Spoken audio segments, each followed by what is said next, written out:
भीषण गर्मी, इसी भीषण गर्मी में हम करने को बाध्य हैं शाकुंतलम। कालिदास का शाकुंतलम भी ग्रीष्म ऋतु का नाटक था, किंतु ये ग्रीष्म कालिदास के ग्रीष्म से अलग है, भिन्न, हटकर।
ये मृग तो हमें बड़ी दूर ले आया। हाँ महाराज,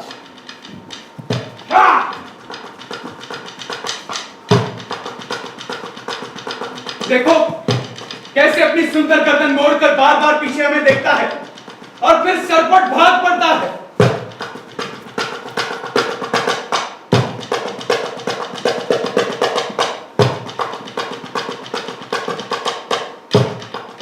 बाण लगने के भय से इसकी पिछली देह मानो इसके अग्रभाग में सिमट ही गई हो और कुलांचे ऐसी भर रहा है मानो धरती पर दौड़ नहीं रहा हो बल्कि हवा में तैर रहा हो। साथी हम इतनी तेजी से इसका पीछा कर रहे हैं फिर भी आंखों से ओझल हुआ जाता है। यहाँ धरती उबड़ खाबड़ है, लगाम खींचने से रथ की गति तनिक धीमी हो गई। बोलो आ गई समतल जमीन, अब रात धीमी छोड़ दो। क्या महाराज?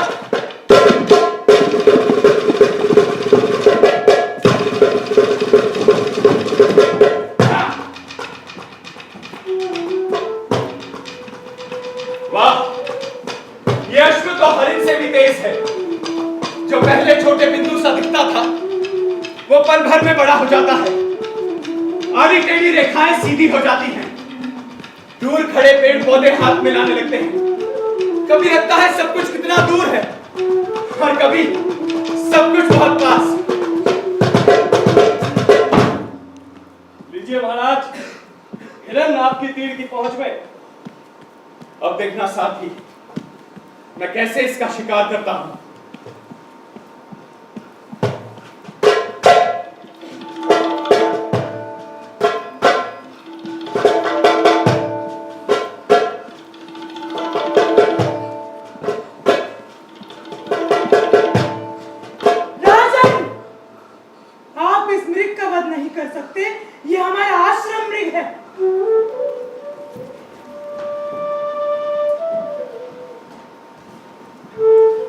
लीजिए, हटा लिया धनुष। आगे मालिनी तट पर महर्षि कण्व का आश्रम, अगर कोई और व्यस्तता ना हो तो वहां चलकर अतिथि सत्कार भी कर हम यज्ञ के लिए समिधा लाने जाते हैं। सुनिए, क्या महर्षि कण्व आश्रम में विद्यमान है? नहीं, अपनी पुत्री शकुंतला को अतिथि सत्कार की आज्ञा देकर वे स्वयं उसी की ग्रह दशा की शांति हेतु सोमतीर्थ गए हैं। अब आगे चलिए, हम आते हैं। साथी रथ को आश्रम की ओर घुमा लो। जो आगे महाराज।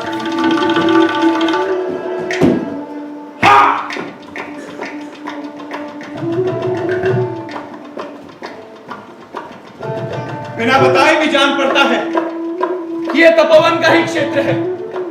वृक्षों की कोटर से झांकते नन्हे तोतों के मुंह से गिरे तिनके पेड़ों तले बिखरे पड़े हैं और हरिण अपरिचित स्वर सुनकर घबराते नहीं बल्कि सिर उठाए अपनी राह चलते रहते हैं। साथी रथ को रोको।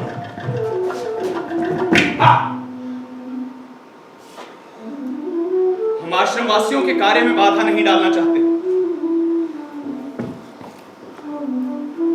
आश्रम पे विनीत भाव से जाना ही उचित होगा। जब तक हम आश्रम वासियों को मिलकर आते हैं तुम घोड़ों को स्नान आदि करवा दो। जो आ गया महाराज।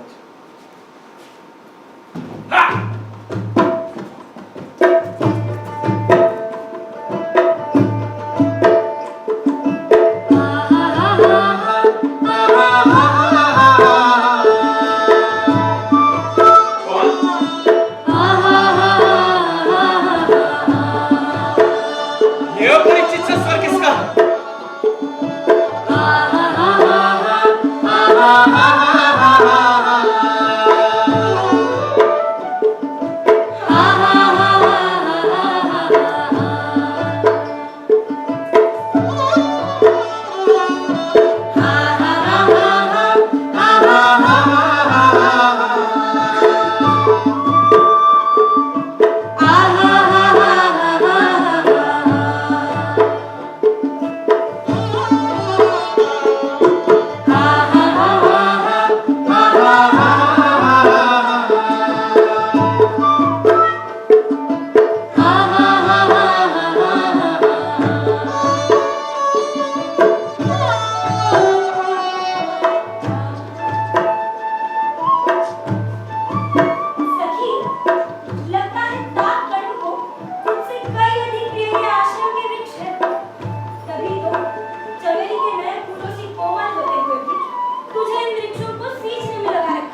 सींच दे जिनमें फूल आने का समय बीत चुका है।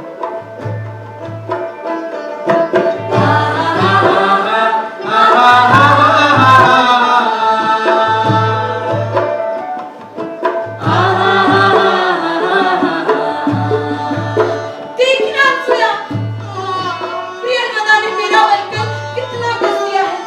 मुझे कष्ट हो रहा है। तू जरा इसे ढीला कर दे।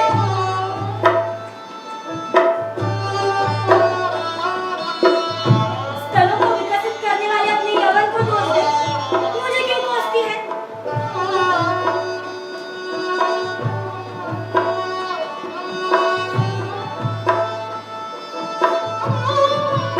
इसके सुंदर शरीर से मेल ना खाने वाला ये वल्कल भी इसके रूप को रुखा नहीं बना रहा।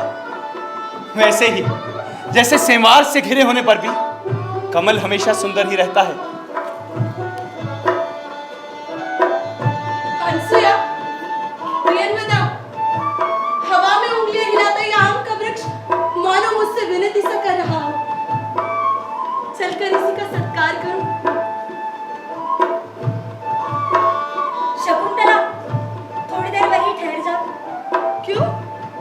तेरे पास बैठने से ऐसे लगता है जैसे इस आम के वृक्ष को नई लता का साथ मिल गया। तू ऐसी बातें करती है ना, इसीलिए तो लोग तुझे प्रियंवदा कहते हैं। सच ही कहा है प्रियंवदा ने।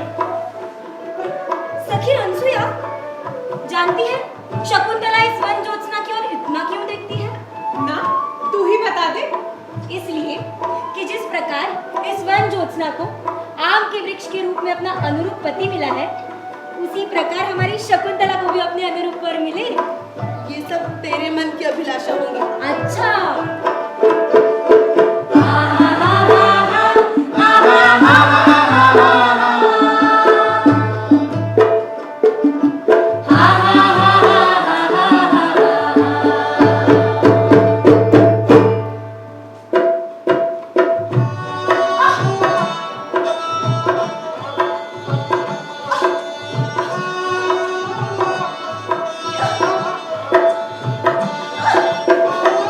ये देखो, पानी की बूंदों से डरा हुआ भौरा नई चमेली को छोड़ मार के सामने आ रहा है।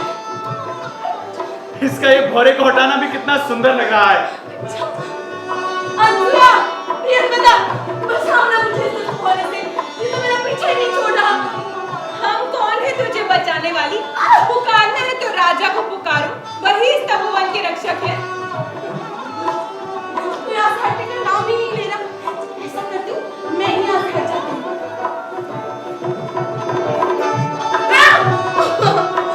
ये दुष्ट तो यहाँ पर भी आ गया। अरे कोई तो बचाओ मुझे। यही सही समय है अपने आप को प्रकट करने का।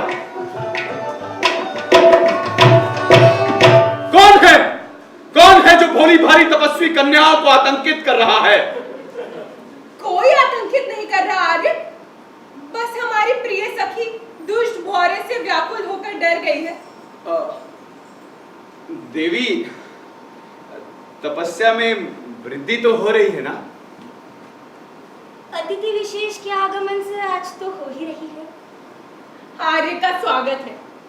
शकुंतला, जा कुटिया से फल और अर्घ का पात्र लिया।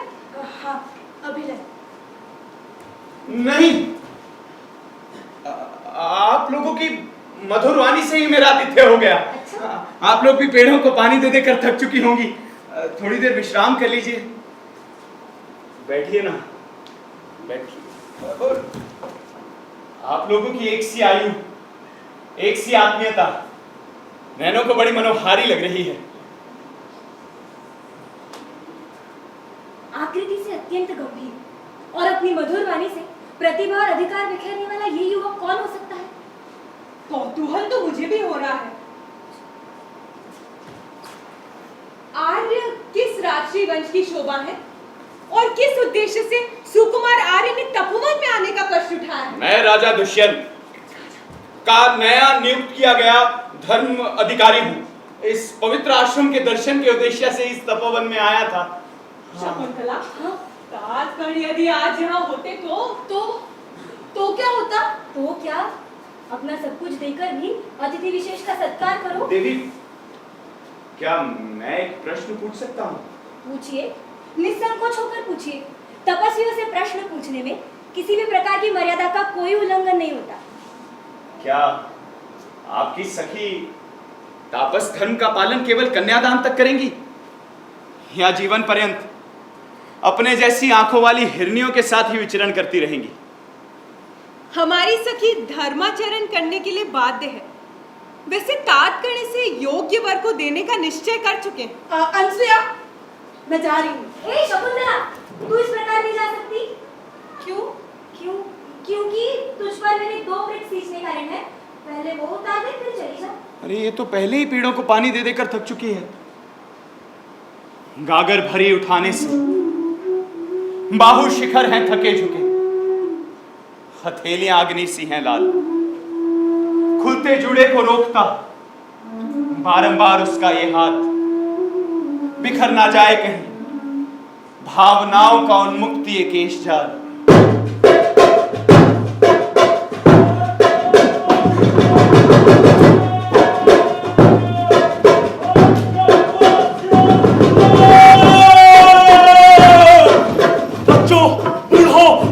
को आतंकित करता हुआ एक हाथी आश्रम की ओर बढ़ा रहा है। आश्रम वासियों सुनो! आर्य, हाथी के भय से हम भी घबरा गए हैं। कृपया हमें कुटिया में जाने की आज्ञा दें।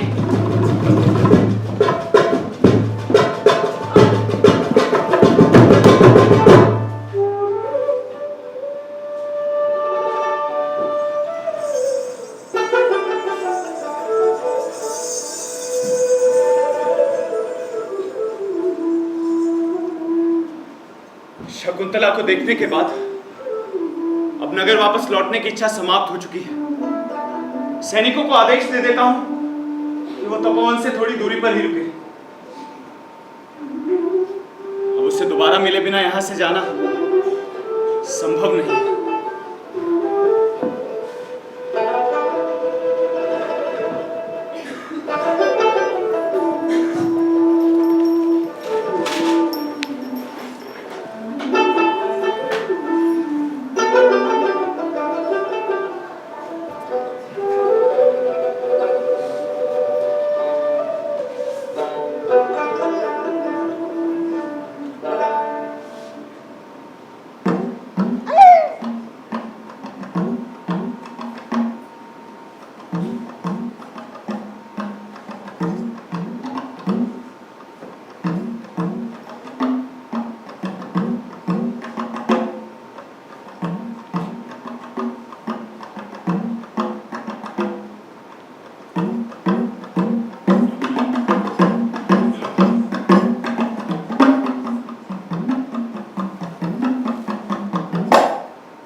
हाँ, इस काम प्रेमी राजा की मित्रता से हम बहुत दुखी हैं। अरे गर्मियों की चिलचिलाती दोपहरी में जंगल में फुगड़ी खेलने के लिए बिठा रखा है। वो गया मृग, ये गया सुअर, ये आया बाघ। अरे दूर दूर तक कहीं पेड़ों की छाया नहीं। खुद पीते हैं महाराज आंखों का नूर, और हम पिए ये पहाड़ी नदियों से आता हुआ, जानवरों के मल मूत्र से गंदा किया हुआ, बेस्वाद, कड़वा, कसैला, गर्म पानी।